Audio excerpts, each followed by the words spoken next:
Welcome to a new episode of my Dear Kitchen in Helsinki podcast. My guest today is Amanda Hajnal from Slow Food Helsinki, the Helsinki local chapter of Slow Food International. Amanda and I talked about the slow food movement in general and the aims and activities of the local Helsinki chapter.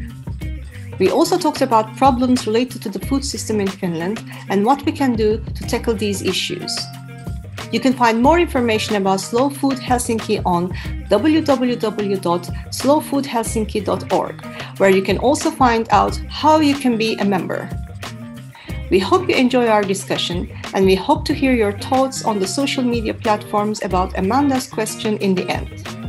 As always, special thanks to my dear friend Ufuk Evcimen for the sound editing. So, hello, Amanda, and thanks for doing this interview. I have been planning to invite Slow Food Helsinki for a while now to the podcast. So I'm happy that we are finally doing this. And by the way, we are doing the interview on 17th of August, and today is the first anniversary of the podcast. So, congratulations. Thank you. How I want to talk about slow food today in this interview is just introduce slow food movements at first, and then go deep into Slow Food Helsinki. And then if we have time, maybe delve deeper into the movement itself. But before we do this, can you introduce yourself a little, your professional, educational background, and your role in Slow Food Helsinki? Yeah, thanks. Yeah, thank you for the opportunity for this interview. It's always really interesting to talk to other people who share common interests. So my background is that I'm from Australia, and I've been in Finland for just over 10 years now. I have a Finnish husband, so that's the reason I ended up here, like many people. And I work at the moment at the United Nations. So I have a role it's called UNU Wider. So we're part of the United Nations university system. Okay. And our institute does research into development economics. So a lot of the issues we cover include poverty issues, gender inequality, income inequalities in different countries. And our target area is actually the global south. So we don't actually do anything in Finland as such, no research, but we have Finnish researchers. And we get a lot of support from the Finnish state. So that's the reason why we're located in Helsinki.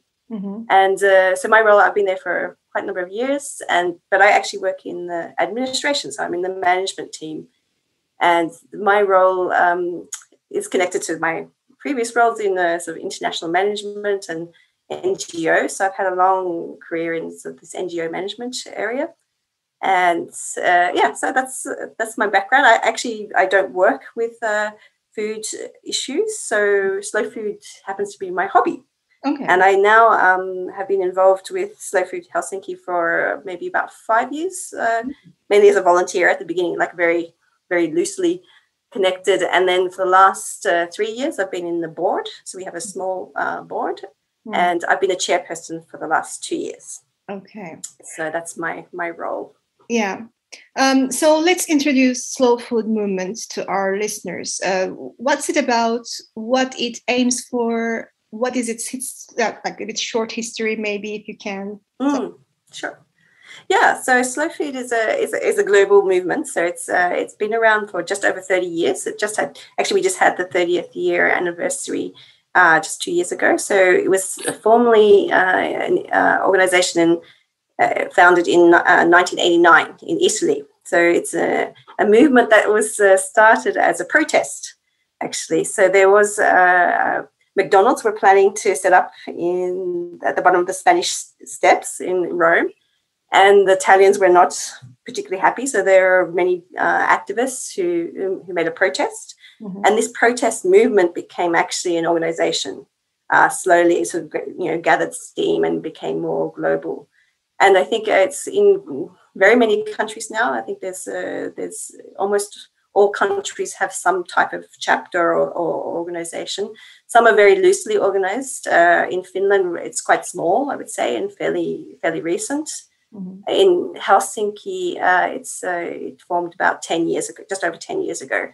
So it's a rather, in terms of the movement, the global food movement is quite a new organization. But the global, the sort of global side, so just maybe to say sort of about the principles. So the reason it's sort of formed was to try to transform how we're looking at food.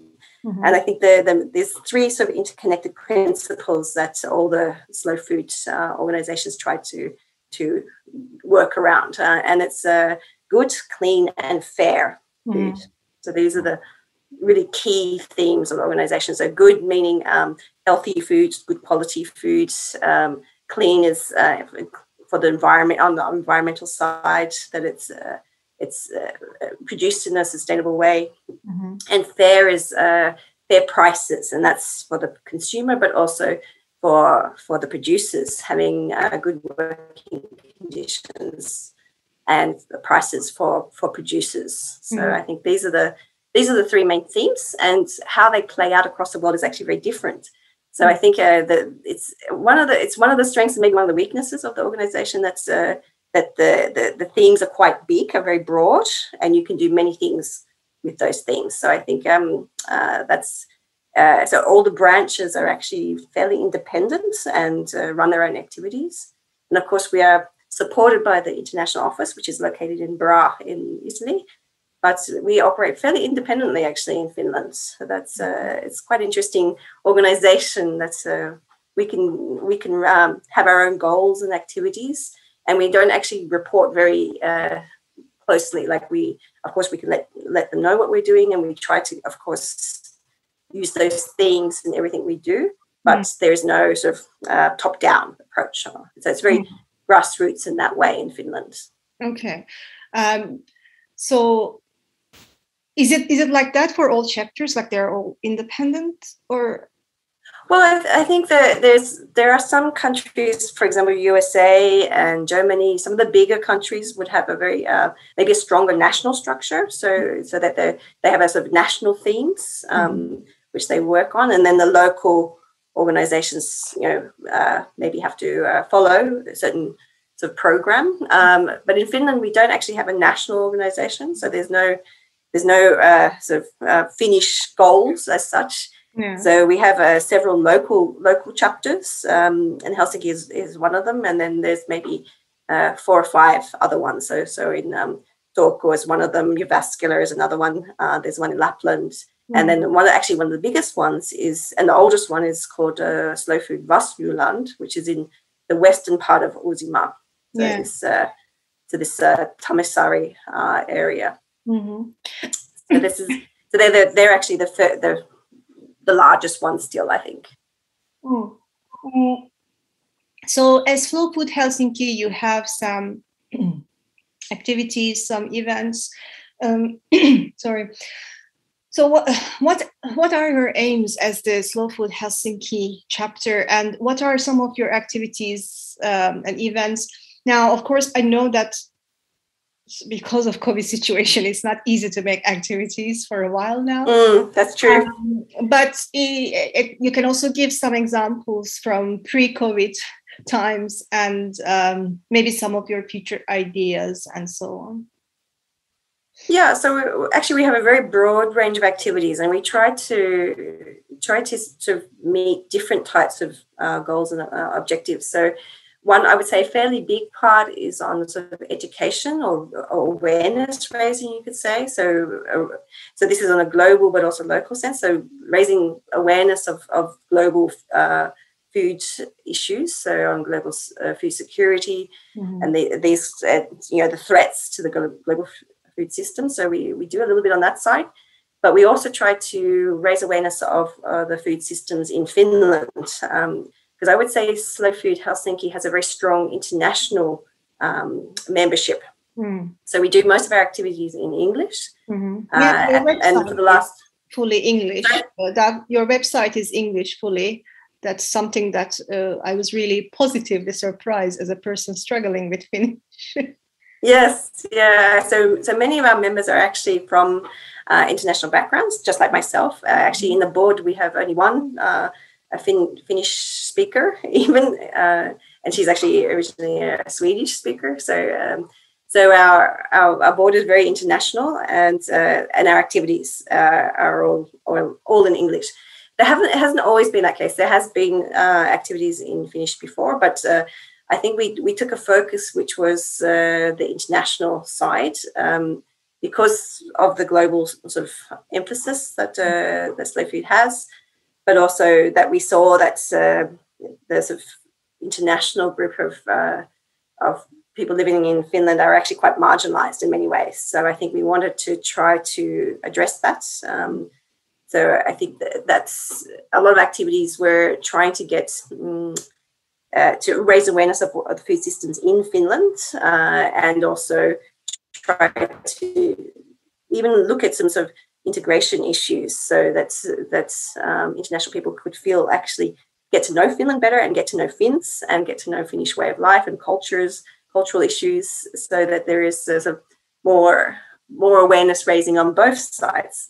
So we do projects. So actually, some of the projects we do, they're very popular at the moment, is that we do with wild foods workshops. So this is I saw. Yeah. Actually, I think you've interviewed some of the key people recently from Helsinki Wild Foods. So we do a lot of partnerships like that. So actually promoting this every man's right, which is in Finland, so that you can actually collect wild plants, herbs, berries, mushrooms from actually anywhere in Finland. So this is actually quite a special feature of Finnish nature, I would say. And many foreigners who come here are just that's very, very exotic, almost in a way. That's that you can actually go to different places and collect things, and it's safe to do that because of the nature here is quite well protected.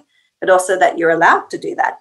You're allowed to walk around and collect things, and that it is safe that you can actually eat a lot of things in the nature as well.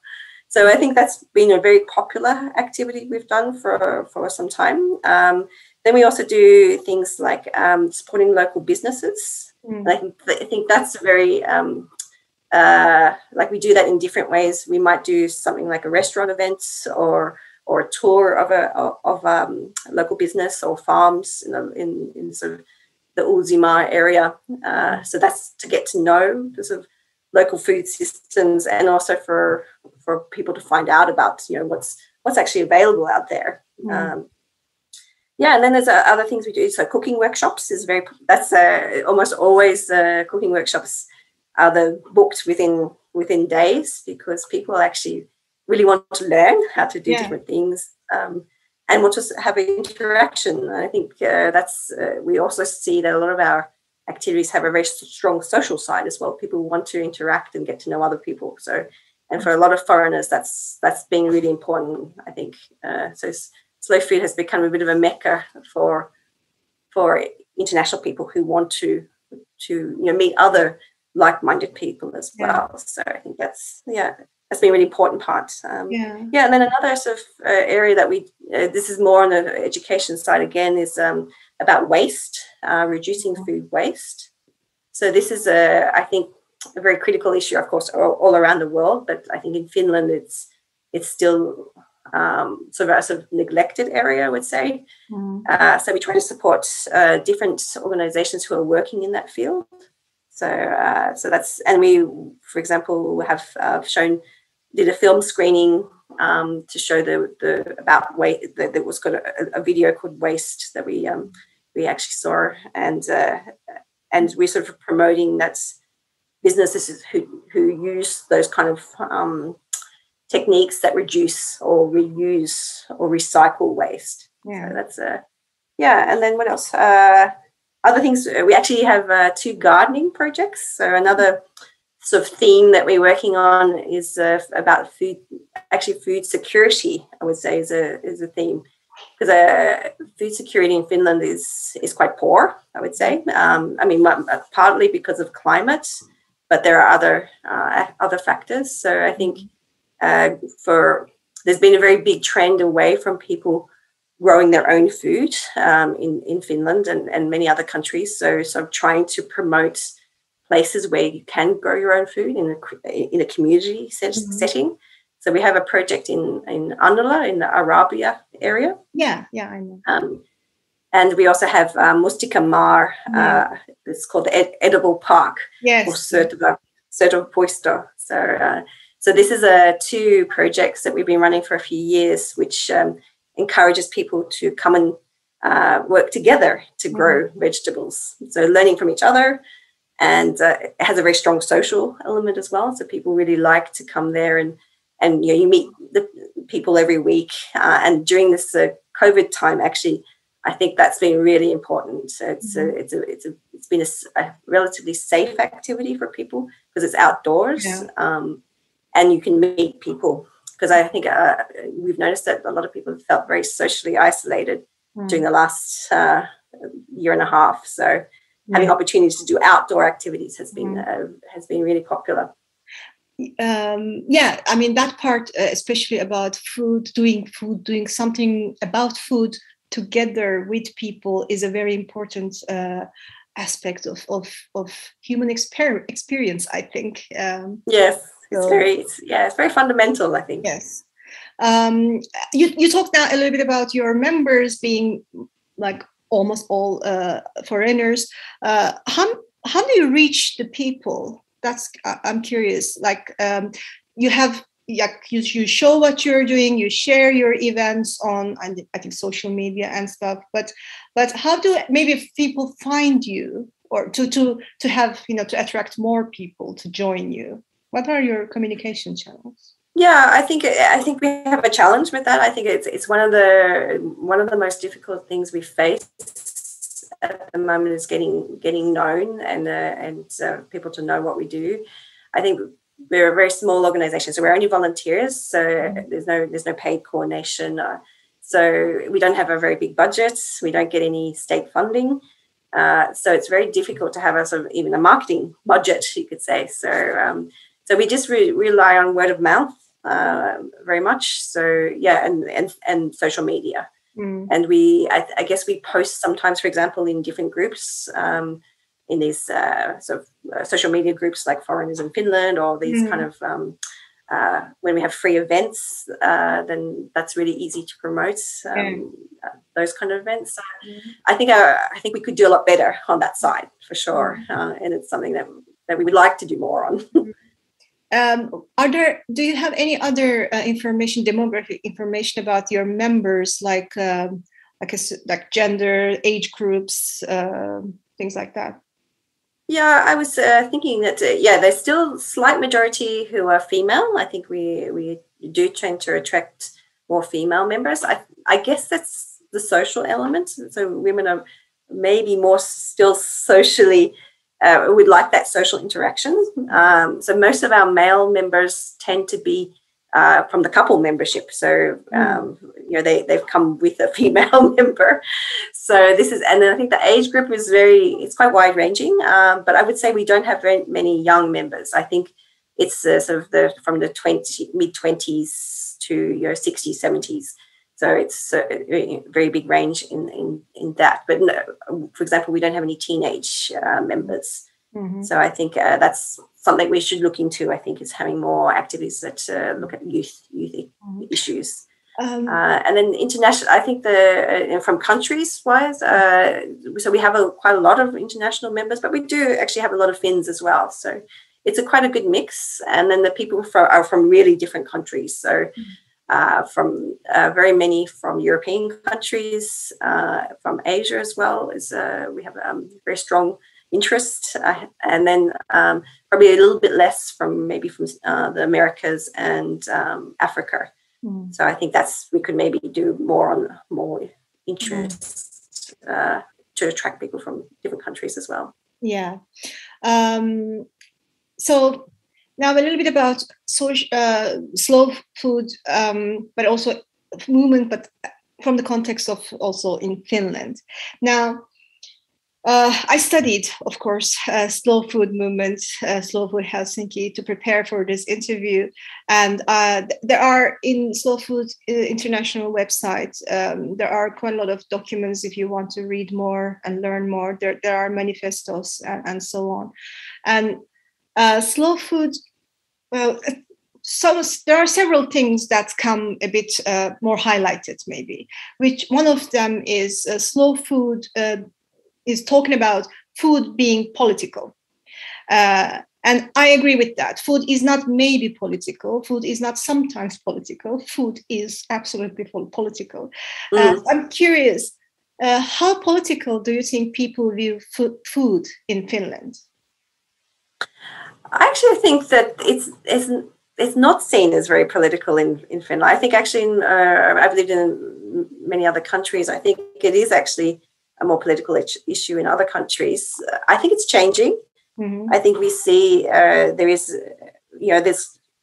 are threats to the food system here as well. So any threats, I would say, become political. So whenever there's a threat to a system, you will see political debate, which I think is a good thing. Actually, I agree. Food is very political. We don't have food security across the world, and we don't have it in Finland. So I think it is a political issue, and I think it should be discussed a lot more also in Finland. I think a really good example I would say is food in schools. So anytime they have any type of proposal of how food should be done in schools, it's instantly a huge political debate in Finland. So I think it is in the media quite a lot. For example, bringing in vegetarian meals in schools causes a huge debate here in Finland, which is a good thing. So people, making people think about it is really, really important. So I think something that I've noticed that's very, very political here is the food monopolies. So it's a country which is dominated by a few big companies, and it's actually something that Finns don't talk about very much, but you notice it very much as a foreigner. I think that there's basically two big supermarket chains, Finnish supermarket chains, and then there's a few other players like Lidl, and there's a few other ones coming into the market more recently. But they have a very huge impact on food systems in Finland. So actually, their roles have a very political stake. I mean, they're a very strong lobby group in Finland. Yeah. And they have a very big impact on what people actually consume here. That was something that that got my attention immediately when I came here 11 years ago. Because I come from Turkey, and we always have these little, neighborhood markets. Of course, we have these big supermarket chains as well. But you can always find something, maybe not everything you need, but a little bit of thing from your neighborhood little market on your street. Whereas here, for anything, like even one small thing, you have to go to one of these, big markets around. Exactly. So you always try to look for an apartment that's close to S Market or Co Market. So this is interesting in me. Now, another thing that maybe is also highlighted if you look at Slow Food is that Slow Food advocates for local food. Now, how possible do you think this is? To what extent this is possible in Finland? But also, I'm really curious, do you think there are some barriers for some people in Finland that prevent them to consume more locally, like economic, cultural, social barriers, language barriers, whatever you can think of? Absolutely, yes. Yeah. I would say there are a lot of barriers to eating local food in Finland, which is a real pity, because actually the local food in Finland is really good. But I think one of the biggest barriers is price. So the economic barriers are quite big.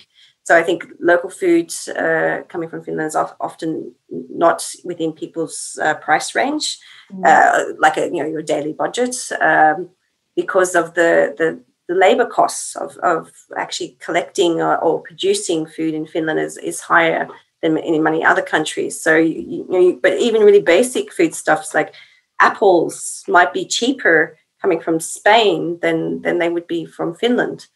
So even basic foodstuffs that are coming from from even very close, even within Helsinki or the immediate area, might be more expensive than a lot of internationally imported foodstuffs. So I think it's a huge problem in Finland, the price, because of course Finland is a country where there's really high taxes. Yeah. But I also, of course, this is a problem in many countries now, that's international food is too cheap. Basically, it's not actually showing the real price of transporting and collecting food from and paying fair wages to local people. So I think what we're seeing is it is actually a global problem where food is not really priced at its accurate price, what it should be priced at. So in fact, local food should be actually cheaper than international food. It would be more logical that way. But that's not how our food systems work at the moment, because of course they're based on money and on business. So, and a lot of production has actually slowed down in Finland. There is a lot of production which is no longer happening, or the diversity of production has disappeared. So I think they're concentrating on main products now, which are which they can get a market price or can be exported. So I think this has actually changed a lot in a very short time in Finland as well. So I think the diversity of food has really reduced dramatically in Finland over the last 50 years, for example. Yeah. So that brings a lot of barriers, I think, for people, because actually the food, there's food that could be grown here which is just not available. It's not grown, or it's grown on such a small scale that it's not very widely available. So it's a geographic barrier, I would say. It's economic. And then you have the language and cultural barriers as well, of course. So, someone a foreigner who comes to Finland doesn't know what the local foods are, or where to find them, or how to even try them. So it's not being a foreigner in Finland is not very easy to integrate into local cultural traditions, I would say. Yeah. So I'd say actually there's quite many barriers in Finland. Yes, true.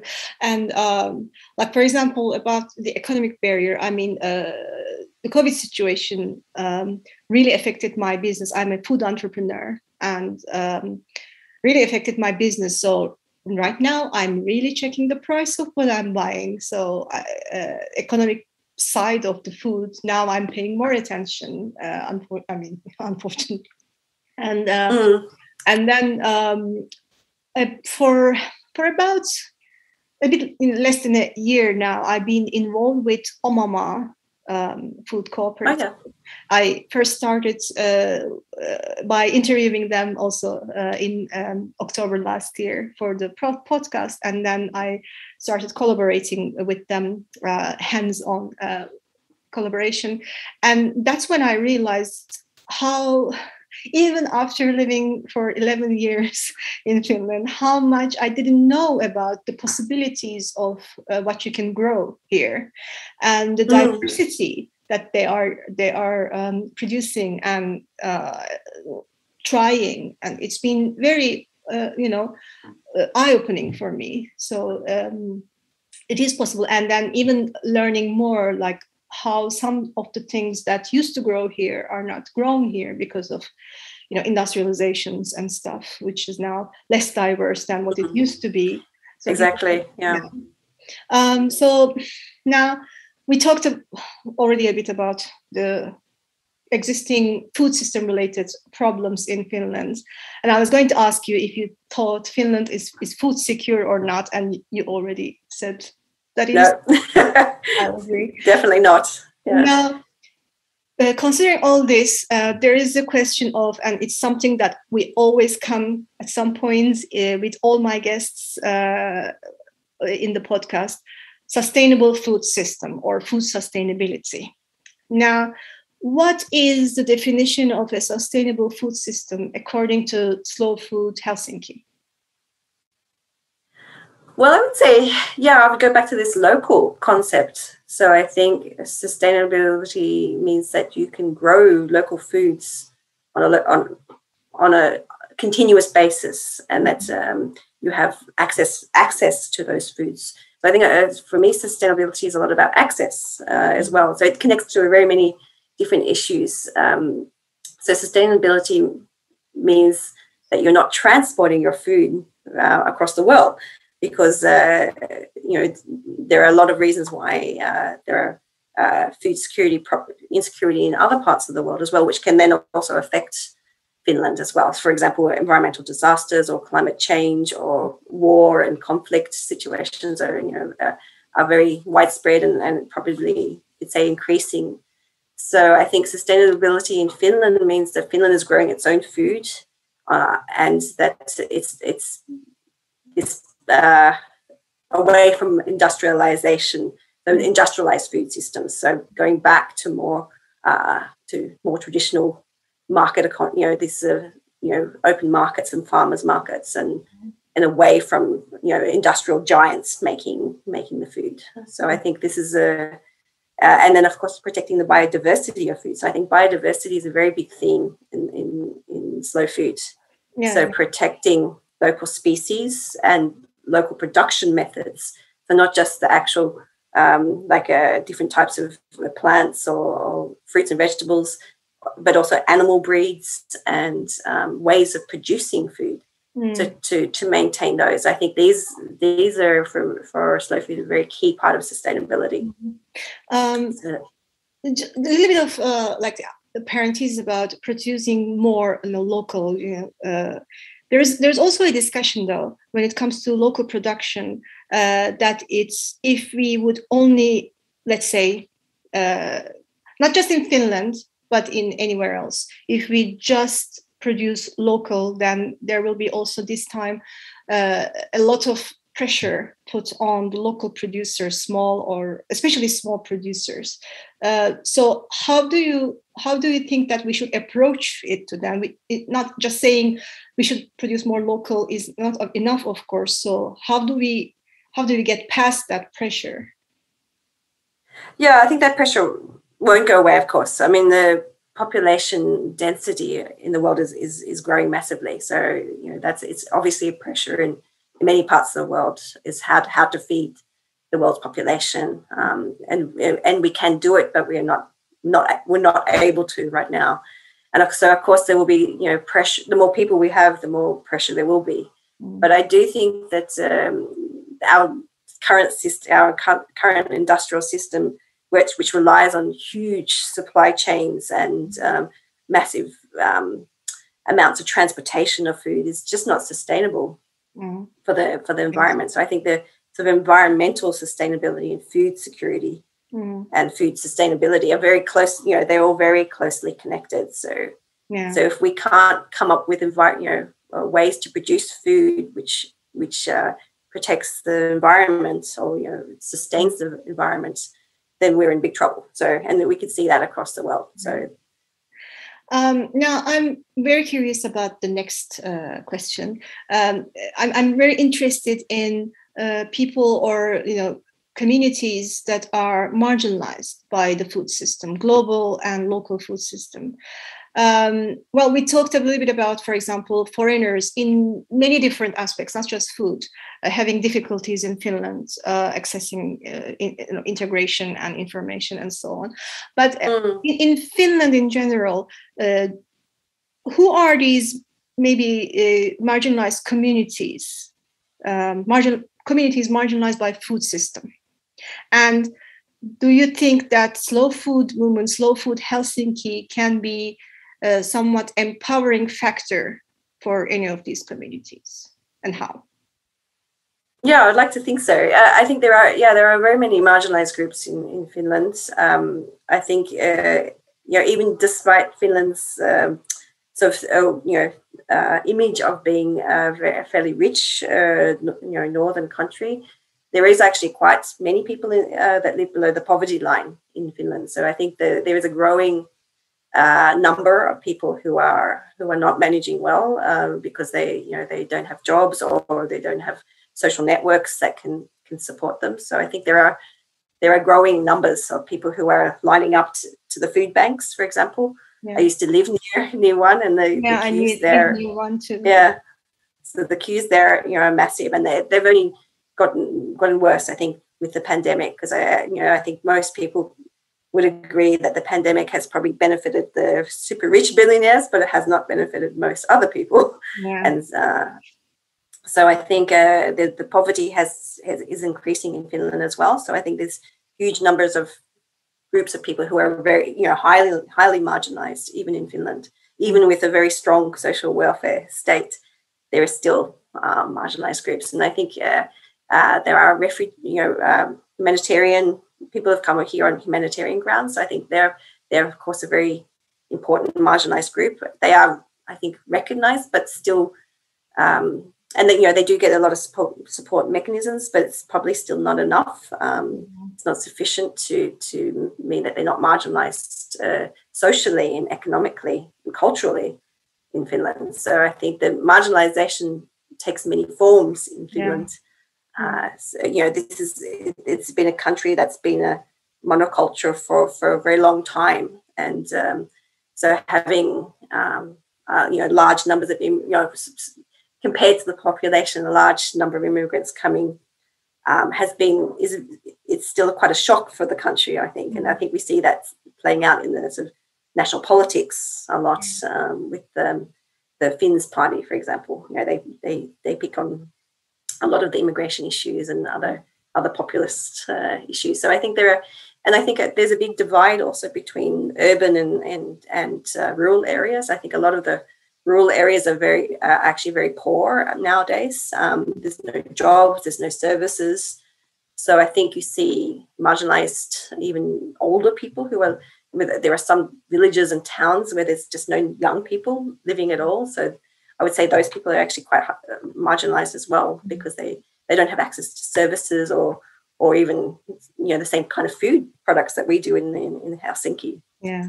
So I'd say from Slow Food Helsinki side, of course, it's difficult to address some of those issues. I think we're an urban-based organization. So, but what we do try to do is free events, and events that people can participate without money. You don't need to pay for them or be a member. So we have events, quite many events or activities, projects where people can participate freely and, without having any kind of membership commitment as well. So I think that's important, because I do see that's been a very maybe attractive. That's why I think Slow Food Helsinki has been able to attract quite many international members, because I think we have that approach. So I think in our own small little way, we are trying to address some of the marginalization. I think we're too small to address some of the bigger issues. I would, of course, like to see that we maybe do more partnerships with other organizations to address some of those issues. And I think that's something we've tried to do for some years now, is partnerships with different types of NGOs and local businesses. And, so I think that's been quite successful. And I'd like to see more of that happen. Yeah. So we have a small scale, but I think we have big ideas. So, well, little by little. Yes, step by step. Yeah. I mean, I think even the recognition that there is marginalization within for some communities in Finland, especially connecting it with the food system. Is already a start. I mean, to recognize that there is something like that going on. And then, what you said about the growing bread lines, the food charity lines. I live in Kallio, so I'm very close to the one on Helsingin Katu, and it is growing even more now, thanks to the COVID situation. So, so these little patches of food charity is not helping with anything, and they are more and more therefore marginalized when it comes to also food itself. So I think recognition is already a start. And for me, because this is a very important topic for me that I'm passionately interested about, I'm also seeing as a Turkish person, I sometimes go to these ethnic markets, Middle Eastern, Turkish markets in Itakeskus. I don't go and buy everything from there. I'm fine with normal, regular supermarkets, but every now and then I go. And when you come out of Itakeskus metro, the scene changes, and there are many people like Middle Eastern or maybe African backgrounds who just 100% or maybe almost 100% buy their food from these ethnic markets. Even the stuff that we can actually very easily find, let's say lentils. We can find them also in just S market everywhere these days. But they do that. And many of these Middle Eastern communities are not so much seen in activities that I see around, like about urban gardening and this and that. Like, where are these people when it comes to discussions and talks about sustainable food system, local food consumption, and things like that? So for me, it's also this is one of the groups as well, which is maybe partially like half I'm part of and part not, and somehow I don't know. Maybe to give an example, actually, this gardening project, we actually have quite many people coming from many countries. This is one of our free activities, and you don't need to be a member to participate. And I see, one of the great joys I have is actually when we get together with lots of different people, and there is actually quite a few Turkish people who have come, and I really love hearing their stories of that they were gardening or farming at home, and this is the first chance they've had in Finland to actually do that again. So they bring seedlings. We're, like, for example, growing okra at the moment, and other things which which don't Finnish farms don't often grow. And it's so exciting to share those stories and experiences and learn from each other. And it was really exciting to see the okra growing, and the Finns were like amazed by it, and they were like, "Oh, how do you cook this?" And sharing recipes and things like that. So that sort of social interaction is so vital, and something we miss a lot in Finnish life, I think. Yeah. I mean, there are already so many challenges for all kinds of, wherever you come from, all kinds of foreigners. There are already a lot of challenges in Finland, that food should not be one other of a dividing factor. And I think, all these people coming from all over the world are bringing a lot of good food knowledge with them. So, including for refugees, why not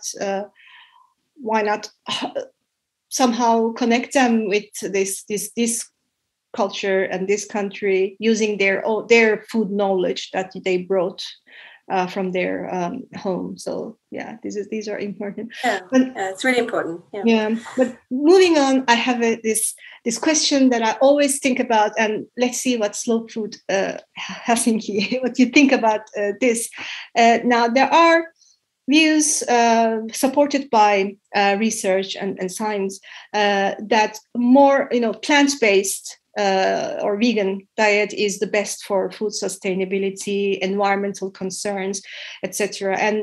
And drawing from all the research, I agree with that to a certain extent. I'm vegetarian. I cannot stop eating yogurt and cheese. But I'm not eating them in humongous amounts anymore. So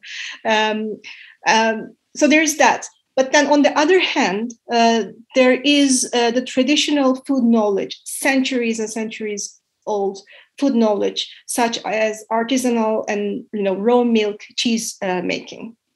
And slow food advocates for the protection of this traditional knowledge. And I also completely agree. This is part of human history, human experience. I want it to be part of human future as well.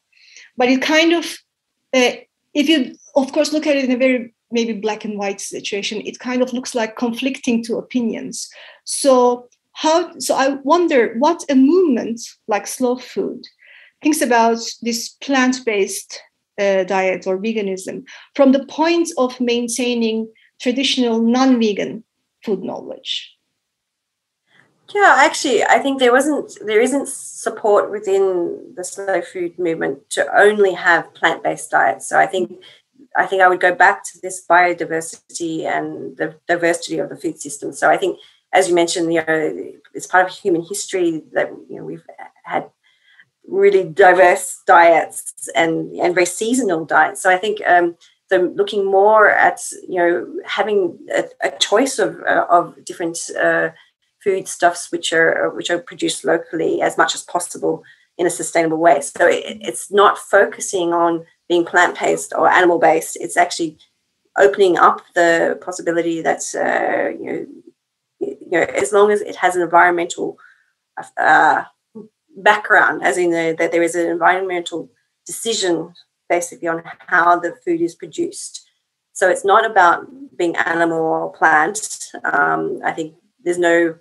I think it's sort of pro-choice in that way. So people can choose whatever fits their lifestyle and their dietary requirements and medical needs. I think that's seen as this is a very personal choice. But that's if there are animals used for consumption, that they're treated humanely and that they are not in these industrialized centers where it's just about making money.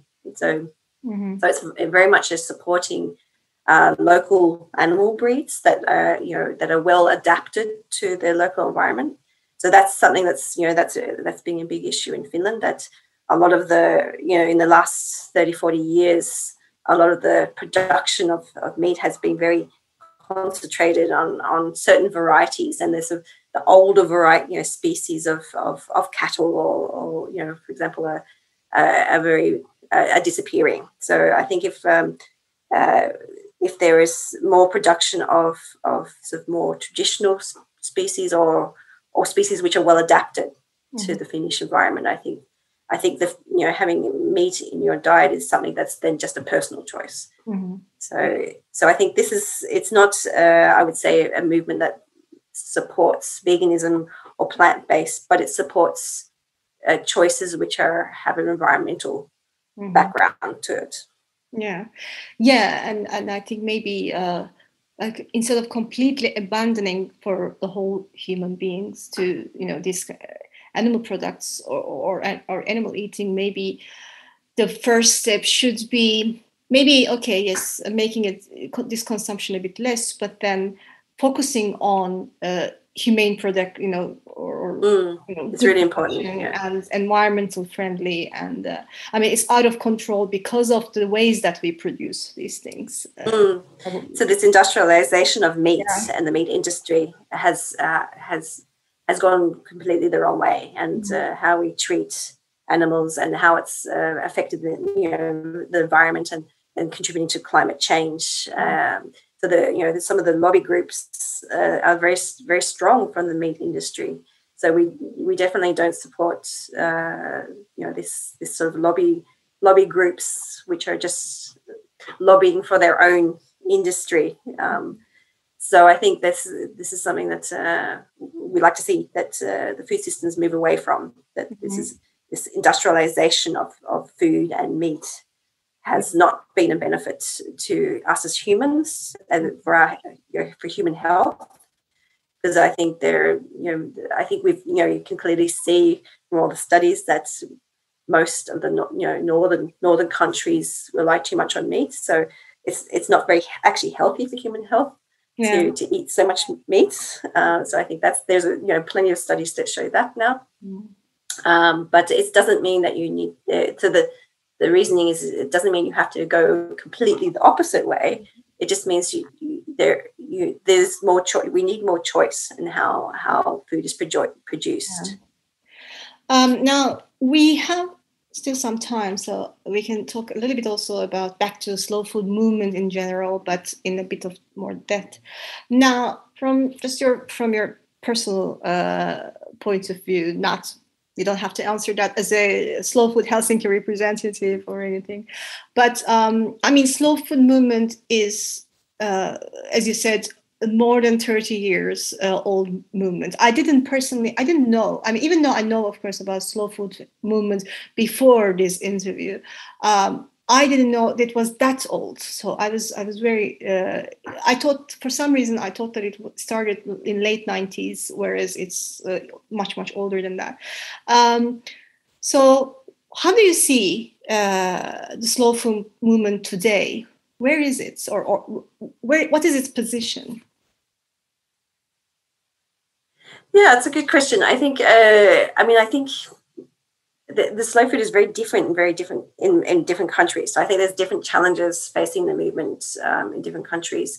I think it's because it's got to a certain point. It's quite a large organization. It supports quite a large bureaucracy, you could say. The international office and all the movement that goes with that. So I think there are challenges that face an organization once it gets to a certain size, which there can be claims that have we lost focus or gone away from the roots, or those kind of questions start to come up, which are good questions. So I think organizations need to constantly look at what are they trying to achieve? What are we actually achieving our objectives, and do the objectives change over time as the world is changing? The threats to food systems are changing. So climate change is now talked about so it's become a much bigger issue than in the 80s. So there's a lot more recognition of what climate change means for food systems, and the food security is very much challenged by climate change and environmental disasters. So I think the organization has to try to respond to those new threats or changing threats. So I think it's a challenge for an organization. I think once an organization has a bureaucracy, it maybe becomes less flexible. But I would say one of the benefits, of the organization is that because the structures are fairly loose as a Helsinki chapter, we have a lot of freedom in the activities we do. So I think that's one of the benefits. So we can address the needs and objectives that we see in Finland, and we see locally. So I think that's a good thing. So we don't feel too restricted, I would say, in what we do. As long as they make sense and have some purpose. We wouldn't just start selling meat on the street or something as long as we're trying to stick to the overall goals, I think we're doing well. So I think that's a good thing for the organization. But there's a lot more organizations. I think what I would like to see more is more partnerships, because I think you're stronger together always. The voice and social transformation only happens when there's enough when there's enough strength of numbers, basically. So we can only change politics and governments and how these systems function by speaking together. So I think that's something that is really important, that there is more local partnerships, global partnerships, and we start to challenge the industrial giants, because I think nothing is going to change unless we start challenging the system. True. I mean, there's such a big chunk of the global food system in the hands of just a few people, corporates, that it is a huge challenge. I mean, the rest have the numbers, but don't have the exact equal power to the numbers. Exactly. Now, the next thing is a bit of a comment, but also I will ask your opinion on that, which is there are a lot of food movements, of course, different all around the world. Exactly. Slow food being one. Now, some academics and activists identify two trends in food movements. The first is progressive, the other is radical. Now, progressive means improving the existing current food system, like food justice, which is making the current system more, just and fairer for everyone, regardless of gender, race, class, whatever. And the other one, the radical, is saying is advocating for a complete transformation of the current corporate-led agri-food system, which is mainly associated with food sovereignty movements, which we also, both food justice and food sovereignty, we discussed before in this podcast with previous guests. They put Slow Food Helsinki, not Helsinki, Slow Food movements in progressive, which is trying to make improvements in the existing system. What is your view on that? Yeah, I would actually say Slow Food probably started as a more radical organization, especially, it actually came from a protest movement. But I think as it evolved, it changed into a more progressive, trying to, influence, for example, there's a lot of work to influence the EU, European Union on different, food system issues.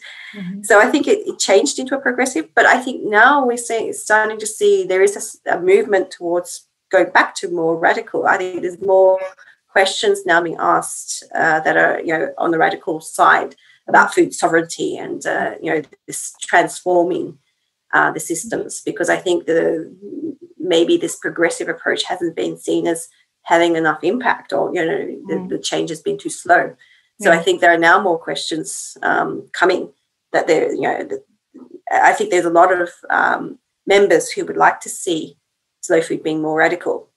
Yeah. So, but keeping still the progressive side. So I don't think it will lose its progressive side very quickly, because I think that influence, there's a lot of policy committees and working groups, doing a good job on different levels and different in different countries. So I think that work is still very valuable.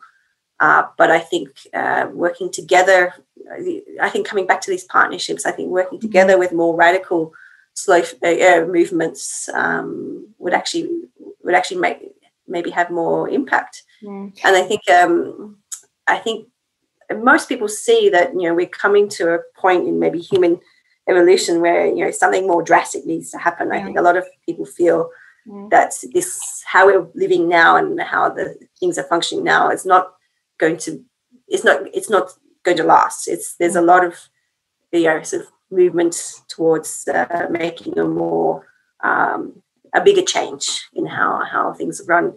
And I think that it's clearly coming from the environmental side, like climate change and the environmental disaster, that these are just increasing all the time. So I think there's a lot of recognition of that. So I think working together, so I think I would see a lot of value in that Slow Food could work together with more environmental organizations, more food movement organizations, and keeping that policy influence happening at the same time. So I think you need both, is what I'm trying to say. Yeah, I'm been very interested in food sovereignty, like trying to learn at least first of all what it is for a bit more than a year now, and just to remind our listeners what it is very briefly, it's the rights of people to make their own food-related decisions. In case any listeners didn't listen to previous episodes, just to remind them. And it's very interesting for me. When I was thinking about this question, I thought of thinking about slow food somehow collaborating and intersecting with food sovereignty advocates and groups, and what they can do together, and this kind of movements benefiting from each other. And because also food sovereignty is a pretty now globally diverse movement, and even if it's even being now little by little being talked about in global north as well, in Europe and Finland. So it's I think it's very interesting. I think there's more recognition of food sovereignty issues within Slow Food movement. I think there's, for example, a lot more projects happening to support slow food organizations in Africa. And they are working a lot on the food sovereignty issues in many countries. So I think that's it's definitely changing, and I think it will continue to change in the future. I think there will be more work done in this food sovereignty area, because I think also there's the native populations of many countries are still very marginalized, and I think there's a growing interest in those kind of issues. Yeah. Now, this last question is also related to where slow food movement is, and all this progressive and radical and everything. When I was studying now for this interview, but also before, whenever I every now and then I came up with this kind of either academic papers or articles in journals or newspapers that also criticize slow food movement, being for the white middle class or a bit elitist. But what is your view on this? Yeah, I think that's definitely a challenge for the organization. I think there is a view that if you're looking at local food, it means gourmet food, which is usually higher priced and very good quality. And very interesting, a lot of what slow food is trying to emphasize is local food, which a lot of these what are so-called gourmet foods now were actually very normal everyday products or things from many different countries. And they were not seen as gourmet, they were everyday products. So I think it's now sometimes gets the label of looking at promoting gourmet foods when it actually just means promoting local food for local people. So, and not losing those traditions and that diversity. Whereas, so I think that there can be, some labeling coming from that side.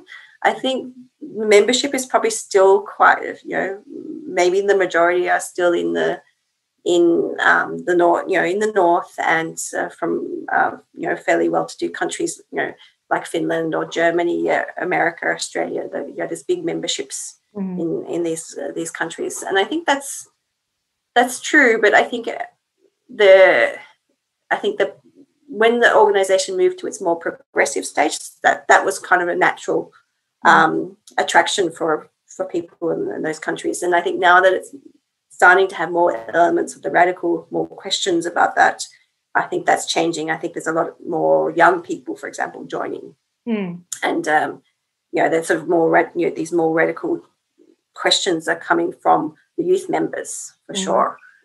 Who are a lot of young people these days are very interested in climate change and environmental issues, and they're willing to fight for those issues. So I think that's great to see. So I think it's I think in the past those labels are probably I think there's been reasons for those labels to come across. I hope that will change in the future. I hope people will see that those are there's more to it than that. These were just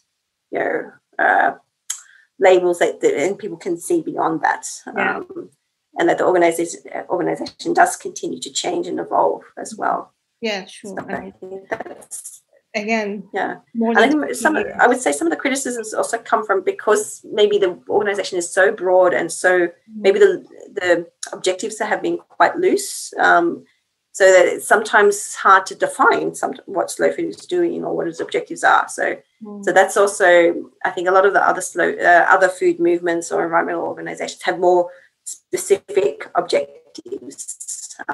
So they're more clear and you can see what they do more clearly, whereas slow food is trying to do so much and having a very broad approach to it. So that's its strength, and it can be a weakness as well. And could it be also just something that came to my mind that maybe, in media we hear or read more about, good things happening in Europe or America. I mean, it's more visible, but then when it comes, I mean, it even happened in the COVID situation. There were quite a few Asian or African countries that handled the situation, at least up to a certain time, really well, but they weren't so much visible in the Western media. Whereas when they started to go bad, or just the ones that were doing bad were more prominent. So could it be also like the European, because it's a global, I mean, I myself didn't know so much when I looked at the map in the Slow Food International website. I saw, okay, so it's really, there are so many different chapters all around the world. Even in my mind, maybe I was associating it more, to the north, let's say. Yeah. Well, maybe it's because of visibility as well in the mainstream media most of the time. Yeah, I think mainstream media is definitely very obsessed with sensationalism. So anything that goes wrong or is not is always easier to report. So I think when things are going well, you don't hear about it so much. And I think it's true. I mean, the media that we see is very Eurocentric, or also focusing on what the North America is doing. So you hear very rarely about what's happening in Africa or Asia generally. So I think that's a problem for our media in general. And I think Slow Food could maybe promote what's happening in those countries even more, because there's actually a lot of projects and there's a lot of interest in those projects as well. So I think it's growing very quickly in those countries. So that's a good thing. But if we don't hear about them, that's not so good. Yeah. Well, these are all my questions. Do you have any final comments or words? And also, I ask now to this question to my guests. What is one question you would like to ask to our listeners to think further after listening to this episode? Yeah, I mean, I would like to see more partnerships. So I would like to ask if there would be some other organizations or individuals where we could look at new partnerships or new types of activities. So I think we're very open to exploring new things, and I would actually welcome people to contact us if there's a possibility for collaboration or new activities together. So they can be one-off things or a longer collaboration as well. So I think, I would ask if anyone would like to collaborate and or just even share ideas. So I think this is something that I think this is one of the nice things about Slow Food is that we can take on new activities, as we can. There's no limit to what we can do. Of course, we don't have a lot of budget, but we have a lot of willpower. So I think that counts for a lot. Yeah. So, to the listeners, they can contact you. I will put. It's slowfoodhelsinki.org, isn't it? Your website. Yeah, so I think through the Facebook is so if you put Slow Food Helsinki, I think that's you find us very quickly. So that's a very easy way to contact us is through the Facebook, or we have a Gmail, which is slowfoodhelsinki@gmail.com. So those are the easiest ways to reach us. Yeah, and they can. People also can write if they want just their ideas. As you asked. It doesn't have to be to My Dear Kitchen in Helsinki as a comment wherever they see us as well, this episode as well, if they want. But when there's willpower, I think there can be a lot of things done, provided we can get together and the COVID situation is done and we can get together in person, I hope one day. But okay, so thanks again for this interview. I enjoyed a lot and hope you enjoyed too. And thank you. Good luck with the continuation of your activities and so on. And bye. Yeah, thank you. Yeah, and good luck with your business as well. And good luck with the blog. Thanks a lot. It was really nice. Thank you for listening to this episode. If you want to know more about the blog behind this podcast, check out www.mydearkitcheninhelsinki.com. and find it also on Instagram and Facebook. Have a delicious week!